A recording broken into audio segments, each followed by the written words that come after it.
j'imagine le level de stress. Ouais. T'as des boulons qui passent à 28 000 km/h. Tu les vois même pas arriver, ouais. Ça va quand même 10 fois plus vite qu'une balle de fusil. Donc, Est-ce que c'est déjà arrivé que 2 satellites se rentrent dedans? ouais, c'est déjà arrivé il y a quelques années entre un satellite américain et russe.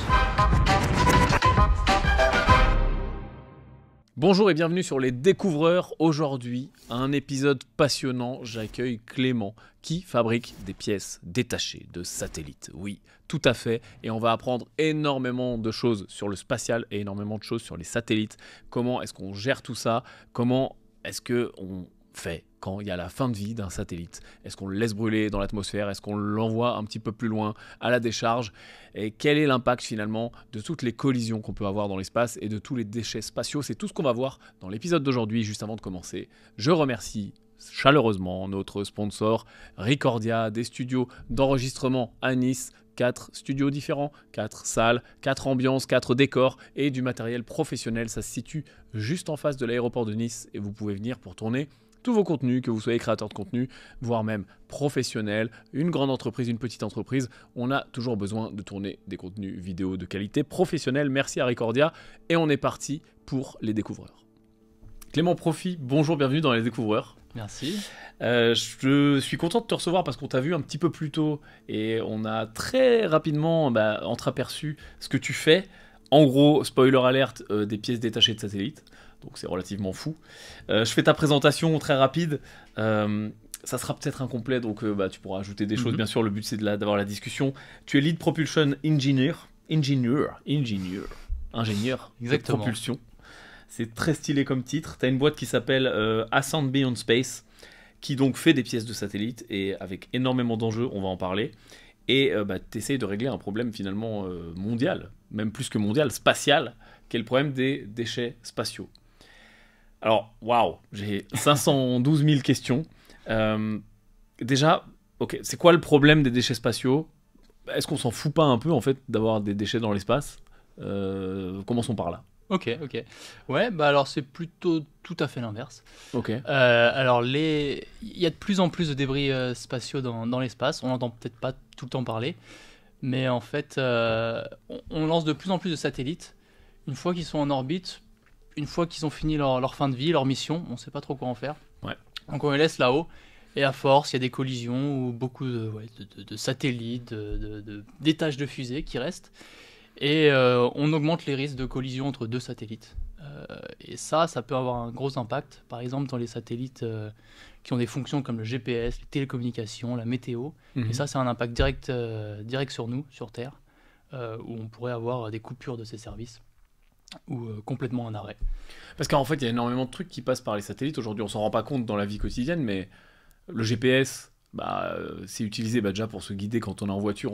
On a Waze, tu vois, mais c'est utilisé dans plein d'autres trucs qui utilisent en partie le GPS. Ouais, il y a vraiment presque toutes les industries qui utilisent le GPS. Donc une coupure du GPS, c'est vraiment un problème mondial, quoi. Ouais, parce que tous les trucs de précision, même j'imagine que les tracés des routes, des autoroutes, ils utilisent le GPS. Ouais, non, vraiment, ce serait un gros retour en arrière si on avait plus. Retour à l'âge de pierre, quoi. Voilà, c'est ça. Et en fait, j'ai lu, dis-moi si je me trompe, que en fait, le problème des déchets spatiaux, c'est un problème qui peut arriver plus tard, qui n'est pas encore trop là, mais en fait on l'anticipe, parce que y a quelqu'un, un mec super connu qui s'appelait Kessler, qui est un ingénieur de la NASA, je crois qu'il est toujours vivant d'ailleurs, qui a mis en place un scénario avec des calculs, etc., et qui dit que on risque d'avoir une réaction en chaîne. C'est-à-dire que si 2 satellites se rentrent dedans, ou un satellite, un débris de fusée, etc., ça fait des petits débris qui tapent d'autres satellites, et d'autres satellites, et d'autres satellites, comme un jeu de billard géant, et on pourrait bloquer complètement l'espace.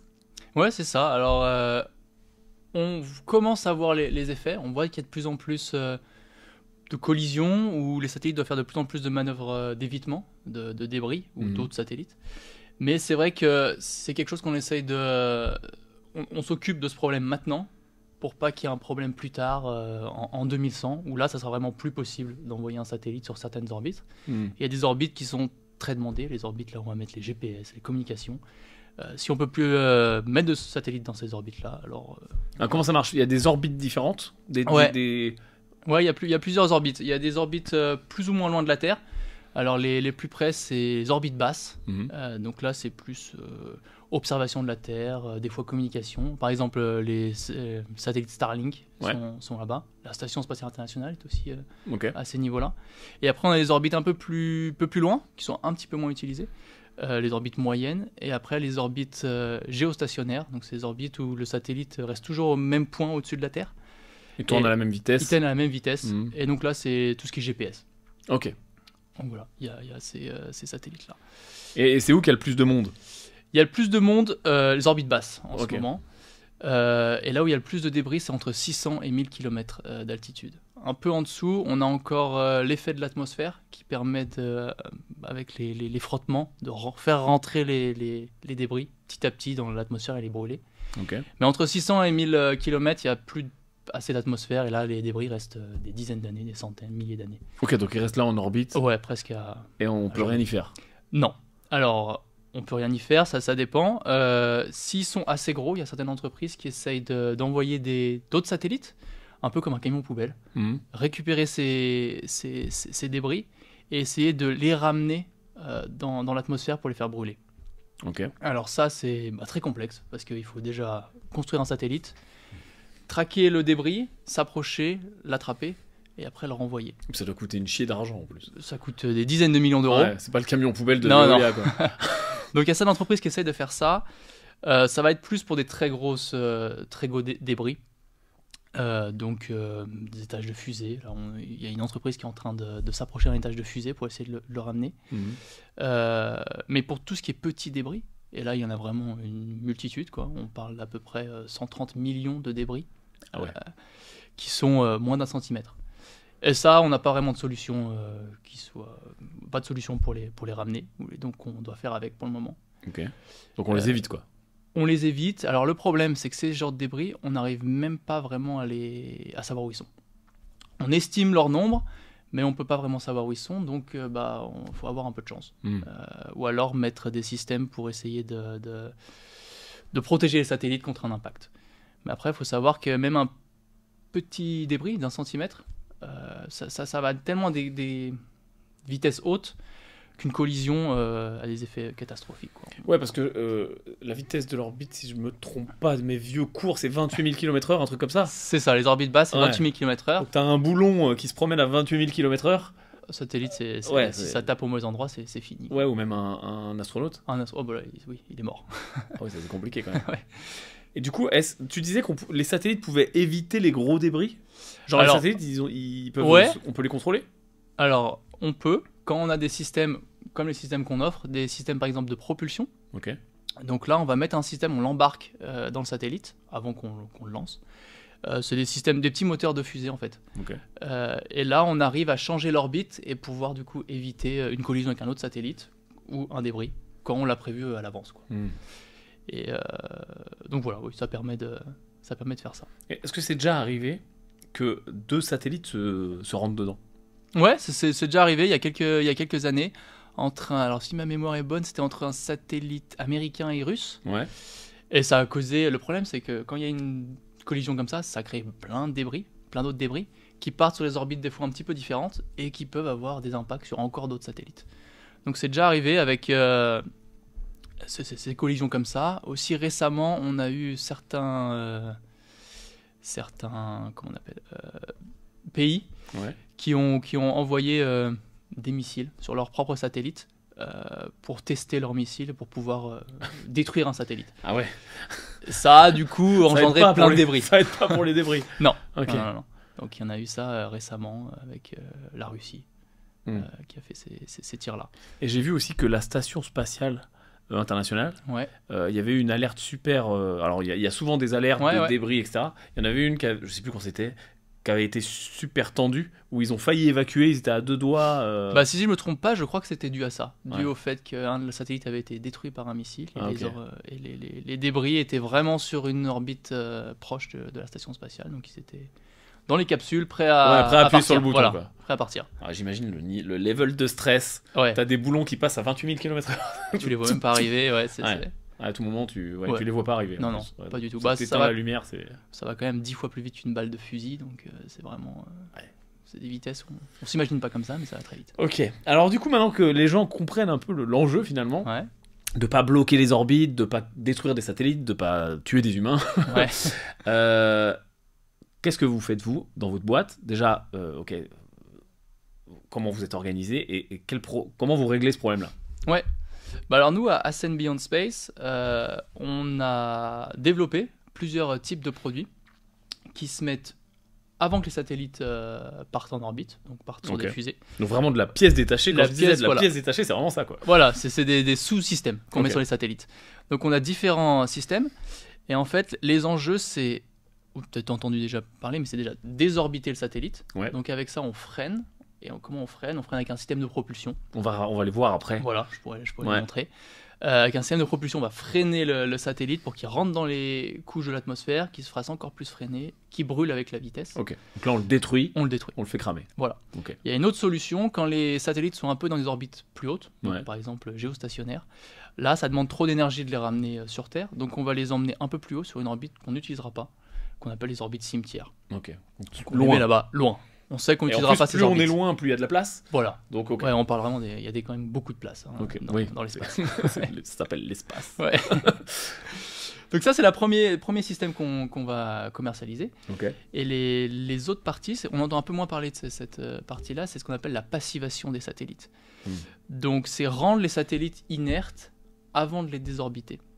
Ok. Ou avant de les désorbiter. À quoi Donc, ça sert? En fait, c'est parce que des fois, par exemple, si on va mettre sur une orbite sur notre satellite sur une orbite cimetière, et bah, il va rester là-bas, mais il faut faire attention à enlever toute l'énergie à bord du satellite. Et des fois, à la fin de la mission d'un satellite, le satellite n'a pas utilisé tout son carburant, par exemple. Donc il reste un peu de carburant dans les réservoirs. Et quand on n'utilise plus le satellite, bah, la température, les fluctuations de température sont grandes. On peut monter à 120 degrés, à moins 70. Et quand il y a encore un peu de carburant, de gaz, ça va à 120 degrés, ça va s'étendre. Et là, il peut y avoir des ruptures des réservoirs ou des autres systèmes qui génèrent plein d'autres débris. Ah oui, ça pète et ça génère de Voilà. débris. Ok. C'est déjà arrivé plusieurs fois. Donc le but maintenant, c'est de mettre en place des systèmes pour déjà avoir des valves qui vident le carburant avant, pour qu'il s'évapore. Ok. Et aussi un autre système pour pouvoir mesurer ce qui reste de carburant dans les réservoirs. S'assurer qu'on a tout vidé. Et même pendant la mission, s'assurer combien il nous reste de carburant pour savoir quand est-ce qu'on prévoit la fin de mission. Ok. Donc il y a cette partie-là. Et une autre partie, c'est passivation électrique. Là, c'est pareil, il faut enlever l'énergie à bord du satellite, mais l'énergie électrique. Donc, il y a Dans les batteries? Dans les batteries, par exemple. Ok. Donc là, il faut déconnecter, vider les batteries, parce que pareil, les batteries à haute température, elles ont tendance à exploser et générer des débris. Et c'est arrivé pas plus tard que décembre, je crois. Un satellite a explosé à cause des batteries. Et donc ça, juste avant qu'on regarde les produits, parce que je sais Ouais. que les gens veulent voir, et tu vas nous expliquer comment ça marche. Est-ce que c'est obligatoire? Genre, moi j'envoie un satellite, je sais pas, une entreprise, je mets de l'argent sur la table, je vais voir une compagnie, je leur dis fabrique-moi un satellite, donne-moi une fusée, je Ouais. balance ça dans l'espace. Est-ce que je suis obligé de prévoir des solutions pour la fin de vie du satellite ou... Alors maintenant, c'est devenu obligatoire. Ok. À l'époque, pendant longtemps, ça l'a pas été. C'est pour ça qu'il y en a des problèmes. Voilà, quand il y a les problèmes. Mhm. On n'envoyait pas assez de satellites, c'était pas vraiment un problème à ce moment-là. Maintenant qu'on envoie beaucoup plus de satellites et on se rend compte du problème, les pays ont commencé à mettre des règles en place, les États-Unis, la France. Et en 2022, par exemple, il y a une règle qui disait qu'à la fin de la mission du satellite, quand le satellite n'a plus d'utilité, on a 5 ans pour passiver et désorbiter le satellite. Ok. Et donc maintenant, on est obligé de montrer nos plans de comment on va terminer notre mission, comment on va désorbiter le satellite, avant de pouvoir le lancer sur une fusée européenne ou américaine. Ok, donc il y a des contrôles. Europe, Amérique, C'est ça. Chine, Russie. Alors, J'imagine suis qu'ils font pas ce qu'ils sûr veulent. encore, mais ils vont probablement aussi Ouais. partir sur sur ça, quoi. Ça avantage tout le monde de pouvoir envoyer encore des satellites. Oui, parce que de toute façon, tout le monde veut utiliser l'espace, Voilà. et si c'est bloqué, c'est Voilà. compliqué. Ok, vas-y, allez. Allez, j'ouvre Ouvre donc la valise chère. Hop, donc on a 3 produits, je sais pas par lequel tu veux commencer. Je veux bien commencer par le plus gros, Le plus gros. Ok. parce que voilà, on le verra bien, et Le plus gros, c'est peut-être celui qui parlera aussi le plus aux gens. Ouais, le plus brillant, le plus brillant. Le plus brillant, ouais. Ouais. Alors, il prend les traces de doigts. Ouais, On le alors nettoiera ça, c'est- après, ouais. Normalement, on a des gants quand on le Et manipule. celui-là, c'est un vrai ou c'est juste pour faire des démos? C'est un système de démonstration. Ok. Il a la même taille et les mêmes caractéristiques Ok. extérieures que le vrai. Ok, donc on se C'est rend pas le vrai. compte. On se rend compte. Oui, j'imagine que J'ai pas trop le droit de les si les tu le fais bouger. tomber, Ouais, donc voilà. c'est compliqué. Ça coûte un peu cher. Alors, à quoi ça sert? Alors ça, c'est un système de propulsion. Donc c'est avec ça qu'on va bouger le satellite en expulsant des gaz Ok. d'un côté, et par action-réaction, on va bouger le satellite dans l'autre sens. Donc, Donc, par où ça sort? ça sort par là, au milieu. Donc juste ça, là, ça fait un... Ouais, alors, dans l'espace, comme il n'y a pas de frottement, on n'a pas besoin de très grosses propulsions, comme les moteurs de fusée, vous avez peut-être déjà vu, c'est très très très gros. Ouais. Ici, on n'a pas besoin de ça. On a besoin des plus petites poussées pour être plus précis, et puis pouvoir bouger des satellites. Donc c'est vraiment des impulsions, quoi. Ouais, des impulsions. Bah, ça dépend, des fois, ça peut être des impulsions de quelques secondes, voire millisecondes, et des fois, ça va être jusqu'à 10 minutes. Ok. Ça dépend. Ça dépend un peu de ce qu'on veut faire. C'est quoi à l'intérieur le carburant? Nous, on a utilisé, il y a plusieurs carburants possibles. Nous, on a voulu utiliser de l'eau. Donc de l'eau. L'eau, ça brûle pas? Non, ça brûle pas. Donc nous, ce système s'appelle un résistojet.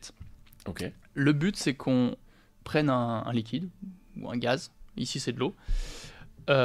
On le chauffe à très haute température, donc on parle de plus de 1000 degrés, Ok. avec une résistance électrique, un peu comme une bouilloire. Ok. Et une fois que l'eau est passée en vapeur, on surchauffe la vapeur et on l'accélère et elle sort par ce qu'on appelle cette tuyère. Donc on souffle de la vapeur. Ouais. Et ça suffit parce Et que ça action suffit. réaction, on est dans le vide. C'est ça. À pousser ça le suffit. truc. Pour les petits satellites, c'est suffisant. Donc Combien ça, ouais, déjà combien ça pèse ça à peu près, sans dire Ouais. de secret. non. Vide, il pèse 800 grammes Ok. et plein 1,5 kg. Et donc ça peut contrôler, pousser un satellite de quel poids? Donc celui-là, il a été vraiment designé pour les plus petits satellites, ce qu'on appelle les CubeSat. Ok. Donc c'est des petits satellites comme ça, taille d'une boîte à chaussures à peu près. Ok. Et ça fait, celui-là, il a été designé pour un système qui fait à peu près 16 kg. D'accord. Donc c'est vraiment des petits systèmes. Après, bon, j'ai pas ramené les plus gros. Ouais, donc après, si tu veux pousser un plus gros satellite, tu as un plus gros système. Voilà, c'est ça. Donc Ouais. nous, ce qu'on fait, c'est qu'on garde la partie centrale et on rajoute des réservoirs plus gros. Donc ça, c'est le réservoir sur le côté là? Ouais, je peux peut-être expliquer. Ouais. Ouais, Donc vas-y. là, on a les deux réservoirs Ok. où on met l'eau liquide. Avec du gaz, on va pressuriser l'eau pour s'assurer, parce que dans l'espace, l'eau part Ouais. dans tous les sens. Ouais. Donc pour s'assurer qu'il rentre dans les petits tuyaux ici, on va mettre du gaz, pousser avec. Ça va rentrer dans ces tubes-là, Ok. rentrer dans cette boîte. Là, on a toutes les valves, le système électrique de commande. Et une fois qu'on veut faire une impulsion, on va faire rentrer l'eau dans cette chambre de combustion au milieu. On chauffe à très haute température et ça sort par ici. Incroyable. Donc voilà le système. On a fait un système qui était le plus simple possible, en utilisant un carburant qui était le plus vert possible. L'eau, on peut pas faire mieux. Ouais. Ça a plein d'avantages. L'avantage, déjà, c'est green, C'est pas cher. c'est pas cher, c'est simple à manipuler. Il y a beaucoup de carburants dans le spatial qui sont très toxiques, très compliqués c'est très compliqué de remplir des satellites. Ouais. Ici, on enlève un peu tous ces problèmes. Ouais, puis j'imagine que quand le satellite part, si la fusée pète en plus, bah, elle disperse un peu tout. Ouais. Bah là, au moins, ça disperse de l'eau, quoi. Ça Voilà, pollue, ça c'est pollue ça. moins. Non, ouais, on polluera moins. Bon, la fusée va quand même polluer La un peu. pollution, oui. Mais en effet, nos clients, des fois, sont contents d'avoir ces systèmes parce que, par exemple, SpaceX va leur demander d'avoir des carburants souvent pas trop toxiques, pas avec un gros risque d'explosion, pour que les autres satellites n'aient pas aussi un problème, les autres satellites qui sont aussi sur la fusée. Ok. Oui, parce qu'il y a plusieurs satellites souvent Ouais, dans les par fusées. grappe, on les envoie maintenant, souvent. Ok. Voilà, à moins que ce soit un très très gros satellite. Donc voilà, donc là on a ce système pour les plus petits satellites, et puis quand on a les plus gros, on va mettre des réservoirs plus gros pour allonger l'autonomie en fait. Et on peut mettre un ou plusieurs modules Ouais, côte qui à expulsent l'eau. côte qui expulsent l'eau. Ok, donc finalement, tu peux contrôler le satellite sur tous les axes, et limite, c'est que la taille du réservoir, le truc limitant, quoi. Ouais. Bon après, notre poussée, elle a quand même une certaine limite. Ouais. Si on veut faire par exemple ce qu'on appelle des injections sur une orbite lunaire, envoyer les satellites sur la Lune, là on va avoir des systèmes de propulsion un peu plus gros. Mais pour la plupart des satellites, on va dire qu'ils sont entre une dizaine de kilos et 500 kilos, ces systèmes sont très bien, quoi. Oh, c'est un truc de fou. Comment on en vient à fabriquer un truc comme ça? Ça prend combien de temps du moment où on se dit tiens, j'ai l'idée de faire ça jusqu'à ça? Bah alors, on a travaillé déjà dans le spatial, on avait déjà un background dans tout ce qui est Oui, t'es pas arrivé système de de nulle part. propulsion. Tu bossais déjà dans des entreprises spatiales. Sinon, Ok. c'est un peu plus compliqué de, Ouais, de j'imagine. venir avec ça. Tu fais des Lego, tu passes des Lego à ça. Ouais. Ok. Mais j'ai beaucoup travaillé sur les systèmes de propulsion à eau. Et donc, un système comme ça, après, on l'a dans la tête, on y pense un peu, mais une petite année, quoi, entre le temps Ok. des calculs, conception sur ordinateur, puis après, développement. Et ça Test. a été testé, j'imagine, sur Terre. Ça a été testé dans l'espace déjà. Alors, celui-là, exactement, non. Ok. Mais donc, le but, c'est d'avoir des clients pour pouvoir le tester dans l'espace. Après, les systèmes de propulsion à eau, il y en a quand même une petite... La technologie existe. La technologie existe. Ok. Dans mes anciennes expériences, on a quand même envoyé une 50aine dans l'espace. Ok. Qui tournent encore d'ailleurs, qui sont encore là. C'est trop stylé de se dire que tu as construit un truc qui est dans l'espace. Ouais, j'ai eu la chance. Et dans l'espace, on aime bien aussi marquer notre nom. Ouais. Donc j'ai mon nom dans l'espace. Ouais, c'est sympa. j'imagine que tout le monde signe. On signe un petit peu le truc. Ouais, voilà. Donc ouais, ça a un peu été, c'était un peu mon rêve. Mettre quelque chose dans l'espace, travailler dans le spatial. T'as toujours voulu faire ça quand t'étais gamin, etc. Ouais, ça, où j'aimais beaucoup aussi les avions, donc un peu un truc qui vole. Ouais, C'est tout comme ce qui est ça. aérospatial. Ouais. Puis je me suis dit, au début, ça paraît un peu compliqué, loin. On se demande comment on peut rentrer dans cette industrie, mais petit à petit, quand on se spécialise, et puis maintenant que le spatial vraiment se démocratise avec beaucoup de sociétés, partout en Europe, aussi aux États-Unis, dans le monde, c'est plus facile de rentrer. On en parlera après un peu du parcours et s'il y a des jeunes qui veulent se lancer, etc. Ouais. Si on peut voir les autres, Ouais. je te laisse remettre celui-là. Ouais, J'ai très peur, très peur de casser un truc. Hop. Et nos deux autres systèmes ici, Ok. Alors c'est plus petit. c'est plus petit. Le but, c'est vraiment de miniaturiser le plus possible. Mhm. Sur un satellite, on essaye de Ouais. minimiser le poids, la taille, voilà. Donc là, ici, c'est un capteur de pression et de température. Donc ça, on va le mettre sur des systèmes de propulsion un peu plus gros, d'autres satellites, et attaché au réservoir des systèmes de propulsion. Et on va pouvoir mesurer la température et la pression du carburant. Et avec un calcul, on peut connaître ce qui reste de carburant. Donc ça pour la passivation du carburant et pour pouvoir en fin de vie tout virer. Voilà, alors virer, on aura des valves à côté, Ouais. et ça, on va mesurer Ça, c'est si on pour a calculer, ouais, bien tout enlevé. Ok. Et là, Et ça- la partie passivation électrique, Donc même chose. même chose, mais cette fois, c'est un petit peu un disjoncteur de Ok. l'espace. Disjoncteur beaucoup plus cher qu'un disjoncteur. Voilà, c'est ça. Donc on va s'assurer, c'est vrai que la fiabilité est assez grande dans ces systèmes-là. Parce que comme ça va couper la batterie du satellite, potentiellement, si ça marche pas et que ça coupe la batterie pendant la mission du satellite, il n'y a plus de satellite. Ça craint. Donc on s'assure que ces systèmes soient fiables. Et ça vide la batterie aussi ou juste ça coupe le. Ouais, ça va couper et vider la batterie. Il y a une petite résistance qui permet de... Ouais, tranquillement ça utilise. Tranquillement, c'est ça. Ok. Utiliser la batterie. Voilà, les deux produits. Je sais pas ce que tu peux dire en termes de prix, etc. Mais en gros, même si on a une fourchette, combien ça coûte les uns et les autres pour les gens qui les achètent? Ouais, ça, on va parler ces systèmes-là à peu près dans les 10 000, 20 000. Ok. Voilà. Ouais, donc c'est moins de 100 000. Je m'attendais Moins à des sommes folles. Moins de 100 000. Non, cela, en fait, on essaye maintenant d'un peu de... Le spatial avant était très très cher, Ouais. tout était custom. Maintenant, on essaye vraiment de baisser les prix, Ok. de faire un peu plus de... Là, on est en dizaines de milliers d'euros. Ouais, dizaines de milliers Ok. d'euros ici. Et là Là, on va être plus à centaines de milliers d'euros. Hmm. Les plus petits, des centaines de milliers. Ouais, mais ça dépend plusieurs de la centaines de milliers pour les plus gros. Ok. Après, il faut savoir que les satellites, comme ils coûtent des fois, la plupart du temps, plusieurs millions d'euros, Oui. on parle quand même. À l'échelle d'un satellite. C'est comme moi la première fois que tu m'as présenté cette boîte, parce que on s'est vu avant. Moi, je suis ce que vous faites depuis un peu de temps parce que je trouve le truc dingue. J'adore le spatial et voilà. J'ai comparé ça tout de suite à des pièces de bagnole. Où en effet, t'achètes un amortisseur à un fournisseur quand t'es constructeur. Ça a un coût sur le prix de la voiture qui est finalement relativement faible par rapport à la voiture. Là, c'est la même chose par rapport au satellite. Ça a un coût qui est relativement faible et ça apporte des services qui sont super intéressants pour l'entreprise qui achète ça, quoi. Non, clairement. Les systèmes de propulsion, par exemple, on peut vraiment de moins en moins s'en passer avec toutes les règles en place. Et puis le fait, il faut éviter les débris. Du coup, quand tu montes une boîte qui fait des pièces de satellite, encore une fois, genre, est-ce que c'est compliqué de rentrer en contact avec les clients, quoi? Parce que je sais vendre plein de trucs, mais alors des pièces de satellite, c'est compliqué. Alors, c'est vrai que si on n'est pas dans le milieu, je ne saurais pas où commencer, c'est vrai. Mais ayant travaillé dans le milieu, on se fait un petit peu notre carnet d'adresses, nos contacts. Et après, c'est vrai que c'est quand même un petit milieu. Quand on fait des conférences, on se regroupe, on se voit un peu les gens de tous les pays, toutes les entreprises. Et c'est vrai que ça, c'est vraiment...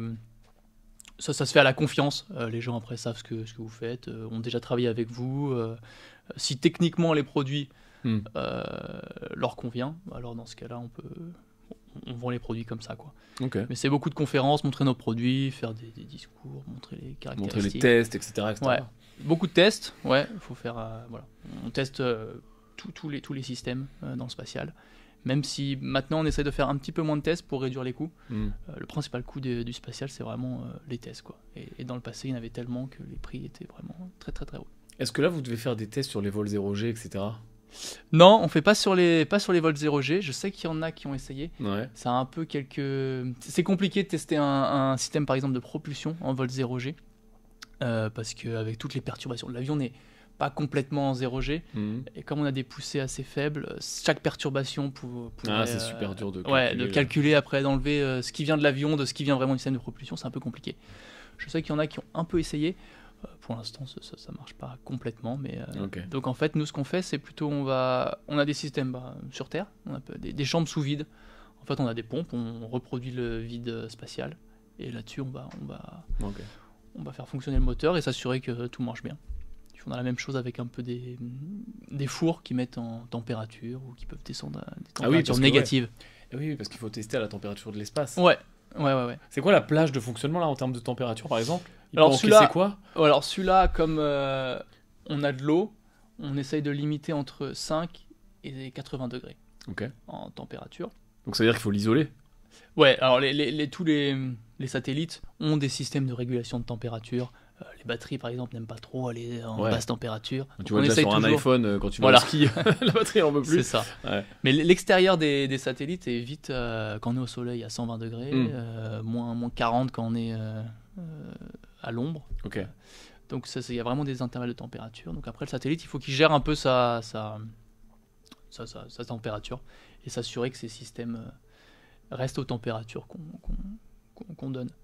Après, on a des systèmes où en fait on va mettre des additifs dans l'eau pour pouvoir passer sur les températures négatives. On peut passer à moins 20 degrés, choses comme ça. Pas que ça gèle. Pas que ça gèle, voilà. Et du coup, quel parcours il faut pour faire ça? Ouais. Quelles études il faut? Est-ce qu'il y a une seule voie? Est-ce qu'il y a plusieurs possibilités? Non, il y a vraiment plein de voies. Il y a un peu, le spatial, c'est très grand, il y a toutes les spécialités possibles. C'est comme si on disait je travaille dans l'automobile, il y a un peu, on peut tout faire, quoi. Moi, pour parler de mon parcours, il y a beaucoup d'ingénieurs dans le spatial, donc moi j'ai fait aussi une école d'ingénieur. J'ai commencé en France et puis je me suis spécialisé dans tout ce qui est mécanique des fluides et propulsion pour le spatial et l'aéronautique. Et après j'ai fait une spécialisation aux États-Unis où j'étais vraiment dans la propulsion spatiale. Et donc je me suis dirigé directement là-dedans. Mais après, il y a des gens qui vont faire plutôt des études en électronique, communication. Il y en a qui gèrent plutôt tout ce qui est calcul d'orbite, choses comme ça. Il y a un peu tout, thermique, mécanique. On a un peu tout. Vous êtes combien de fondateurs dans la boîte et de salariés, etc. On est 3 fondateurs, donc 3 ingénieurs. Et comme ça, on arrive à se répartir un peu. Un ingénieur en plus en électronique, en mécanique, moi en plus en propulsion. Et après, on a des fonctions support pour le moment où en fait, on a quelqu'un qui s'occupe plus de la communication, parce que c'est de plus en plus important dans le spatial, de communiquer là-dessus. Et quelqu'un qui gère plus les finances et nous aide un peu dans diriger la boîte. Voilà. Et est-ce qu'il y a parce que le spatial c'est tellement important même à l'échelle des pays, est-ce qu'il y a des aides? Est-ce que tu devrais emmener ça à l'Elysée, carrément Macron, il devrait... tu vois? Est-ce qu'il y a des aides? Est-ce que les pouvoirs publics ils sont derrière ou ils s'en foutent? On espère l'envoyer à Macron, peut-être qu'avec un peu de chance. Et il nous regarde avec intérêt. Bonjour Emmanuel, monsieur le président. Bonjour. Non, on a cette chance-là, en fait, où comme la barrière à l'entrée est assez haute, on a des fois besoin beaucoup de R&D et beaucoup d'achats de machines, choses qui coûtent un peu d'argent. Les agences spatiales ont remarqué, et les pouvoirs publics, que si on finançait pas un minimum, les startups au début ça allait être compliqué. Donc on a vraiment cette chance où par exemple le CNES, c'est l'agence spatiale française, et l'agence spatiale européenne vont faire des appels à projets où ils voient où il y a des trous, ils auraient besoin de ce système-là, personne ne le fait. Ils vont donner de l'argent pour qu'une société le développe. Et donc c'est souvent comme ça que les sociétés au début vont arriver à développer certains produits, puis après les vendre sur le marché. Ok. Je suis étonné, tu vois, qu'il n'y ait pas encore une taxe sur l'espace. Ça se trouve, il y en a une, on ne sait pas. Je suis pas au courant. Genre sur les lancements, tu sais. Ah, vous voulez lancer un satellite? Bam, une taxe, comme ça on nettoie l'espace, tu vois. C'est vrai que, bon, pour le moment, on n'en sait pas assez pour qu'il y ait vraiment une taxe. Peut-être que plus tard, on mettra une taxe là-dessus, je sais pas du tout. Est-ce qu'il y a des sanctions? Genre, les 2 satellites qui sont rentrés dedans, ou un pays qui envoie un missile sur son satellite pour tester son système de je ne sais quoi, de défense? Bah, tout le monde s'est un peu indigné, mais des sanctions, je suis pas sûr, en fait. Ça reste quand même des pays, donc en fait, au final, t'as beau dire quelque chose, ils font un peu ce qu'ils veulent. Peut-être que plus tard, des sanctions, mais c'est très géopolitique à ce niveau-là. Donc après, ça dépend un peu des hautes sphères, je sais pas ce qu'ils se disent, mais je suis pas au fait de grosses sanctions ou quoi que ce soit, quoi. C'est super dur de réguler l'espace. Il y a un espèce de traité de l'espace, je crois, mais qui est pas très clair sur ce qu'on peut faire, ce qu'on peut pas faire. C'est pour l'instant très peu clair. Et puis comme il y a un peu tous les acteurs de la planète qui essaient d'aller dans l'espace, ça devient un peu plus compliqué. Je sais qu'il y a de plus en plus d'avocats qui se mettent dans les lois de l'espace, essayer d'écrire des lois pour essayer de réguler un peu tout ça. Et j'ai des questions cons, mais non. genre tous les satellites qui rentrent ou tous les étages de fusée, etc., ils brûlent en intégralité ou il reste des déchets? Genre, je pense à récemment, là, il y a SpaceX qui a refait un essai. T'as vu la fusée qui a pété, etc. Et genre, il y a des débris qui sont arrivés jusqu'au sol, quoi. Il arrive, alors ça dépend de la taille. Les petits satellites auront tendance à complètement se désagréger dans les hautes sphères de l'atmosphère. Mais les gros systèmes, comme une fusée ou des gros satellites, certaines pièces qui sont faits en certains matériaux qui résistent à des plus hautes températures, eux ont tendance à retomber. Et donc dans ce cas-là, il faut essayer de contrôler le satellite, on appelle ça descente contrôlée, quoi, contrôler la désorbitation, pour s'assurer qu'il retombe dans des endroits qui sont pas peuplés. Donc souvent on va viser le Pacifique par exemple. Ah ouais.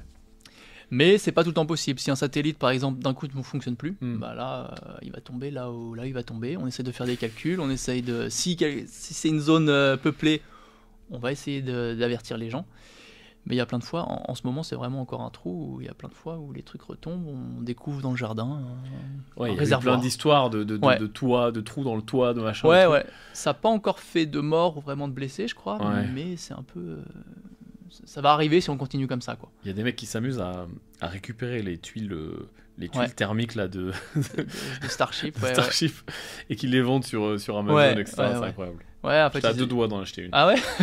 J'aimerais bien aussi en acheter une. Je sais pas combien ça coûte, mais ils retombent dans l'océan, puis après avec les courants, ils sont rapatriés sur les plages. Non, mais c'est un problème. Après, il y a aussi un autre pan de tout ce qui est fin de vie et désorbitation des systèmes. C'est s'assurer que les systèmes se vaporisent complètement dans l'atmosphère. Donc là, on va faire en sorte, nous par exemple, nos réservoirs, la plupart du temps, ce qui retombe, c'est des réservoirs. Souvent parce que les réservoirs étaient faits en titane, un matériau qui résiste beaucoup aux températures, et donc ça arrivait jusqu'en bas.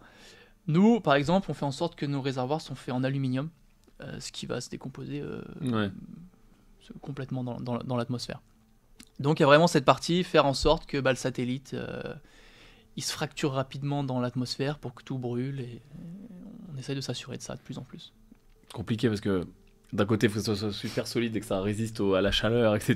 Et de l'autre côté, il faut que ça se découpe dans l'atmosphère. Il faut un peu se découper au moment où tu le veux, quoi. Ouais, et que ça fonde complètement. Machin. C'est ça. Et j'imagine qu'il y a des associations qui sont chiantes avec justement ça, avec le fait que, ok, ça brûle dans l'atmosphère, mais j'imagine que ça produit des sous-produits de la combustion et que il y a des particules et machin. Et ça, c'est... Enfin, aujourd'hui, et pour avoir suivi plein d'acteurs du spatial, etc., qui disent que c'est que dalle. Tu vois, c'est-à-dire même les fusées, bon, oui, on gueule parce que ça fait beaucoup de fumée, mais en gros, par rapport aux voitures, etc., aux camions dans le monde, c'est rien, c'est une goutte d'eau. Mais au rythme où on commence à lancer des fusées et des satellites, ça pourrait devenir compliqué. Non, en effet, pendant un long moment, c'était vraiment pas un problème parce que on n'en sait pas beaucoup. Donc oui, ça fait beaucoup de pollution à un moment donné, mais par rapport à l'aérien, c'était pas beaucoup. Après, si on continue à ce rythme-là, ça va commencer à potentiellement être un problème dans le futur. On est peut-être encore loin, je n'ai pas exactement tous les nombres. Après, pour ce qui est fusée, les lois de la physique sont ce qu'elles sont. Ouais, c'est ça. Ça va être très compliqué de La fusée électrique, faire c'est autrement. pas possible, quoi. Non, pour le moment, je pense Dans pas. l'état actuel de la physique. Voilà, là, ça va être compliqué. Ouais. Donc, pour le moment, ça va être compliqué à changer. Après, il y a une partie aussi, quand les satellites retombent dans l'atmosphère, l'aluminium, par exemple, va se vaporiser. Et on commence à faire des recherches en se disant, peut-être les sous-produits de la combustion de l'aluminium peuvent polluer, faire des trous dans la couche d'ozone, des choses comme ça. C'est encore ils sont encore en recherche là-dessus. Mais on attend de regarder ça, parce que pour le moment, on n'en renvoie pas assez sur Terre pour que ce soit un problème, mais si on en renvoie beaucoup trop, là peut-être que ça sera un problème à ce moment-là. Il faudra trouver d'autres solutions. D'où le bon mix entre ce qu'on renvoie sur Terre, ce qu'on met sur les orbites, poubelles, cimetière, pardon, poubelle. Ouais, on dit un peu les deux. Ok. Et tu dis quoi aux gens qui disent que le spatial ça sert à rien? Tu sais, il y a toujours ce discours, on ferait mieux de s'occuper de nos problèmes avant d'aller dans l'espace. Ouais. Souvent le spatial ça paraît un peu loin. Ouais. On se dit c'est quelque chose qu'ils font on entre étudie eux comme ça, le sable sur Mars, tu vois. Mais il y a vraiment plein de retombées sur Terre. Le GPS, on n'aurait rien sans le GPS maintenant. Les communications, téléphone, choses comme ça. La météo, savoir quand est-ce qu'il va faire beau, essayer de prédire quand il y aura un ouragan, choses comme ça. C'est tout fait par satellite. Ouais, il y a plein d'alliages de métal aussi qui ont été trouvés. Voilà, et après il y a beaucoup de retombées, les métaux. Dans le spatial, on essaie souvent de pousser un peu la recherche. On a souvent besoin de choses dont, à première vue, sur Terre, on aurait moins besoin de faire cette recherche. Et une fois qu'on a trouvé par exemple ces métaux, ces nouvelles façons de faire, on a souvent des retombées sur Terre avec des nouveaux procédés, pour la médecine. Il y a beaucoup maintenant de sociétés qui essayent de voir s'ils peuvent faire des médicaments dans l'espace en microgravité, parce que des fois la gravité permet pas de faire par exemple des cristaux de très très bonne forme, de très bonne qualité, et pour certains médicaments ça peut être très intéressant. Donc pour la médecine aussi, ils sont en train de regarder ça, faire des médicaments dans l'espace, et on les ramène. Incroyable, une usine dans l'espace, quoi. Voilà, c'est ça, on est en train de regarder ça. Et après, il y a tout ce qui est découverte, essayer de comprendre d'où on vient, ce qu'il y a plus loin, choses comme ça. Donc il y en a plein qui peuvent peut-être penser que ça sert à rien, mais on a toujours fait ça. L'humain avant était, par exemple, en Europe, ne savait pas ce qu'il y avait autour. Ils sont allés découvrir l'Amérique. Maintenant, si on n'avait pas l'Amérique, on se dirait comment on fait. C'est un peu ça à chaque fois, quoi. Pour l'instant, on essaye de voir ce qu'il y a plus loin. On ne sait pas à quoi ça nous servira pour le moment, ou on n'a pas trop d'idées, mais plus tard, ça nous servira probablement, quoi. Et votre boîte est où, en France? Ouais, on est en France. On est en Haute-Savoie, dans les Alpes. Ok. Donc, c'est fou. la plupart des gens pourraient penser qu'on se met à Toulouse. Ouais. Bon, on a décidé de se mettre en Haute-Savoie parce qu'on a remarqué qu'il y avait tous nos fournisseurs qu'on voulait. Il y a pas mal de fournisseurs, tout ce qui est mécanique de précision avec l'horlogerie, avec la Suisse, microélectronique avec le secteur sur Grenoble, et puis tout ce qui est système de vide. Il y a des grosses industries qui sont leaders mondiaux du vide, et donc comme nous, quand on a besoin de faire des tests sous vide, on avait un peu tout ça.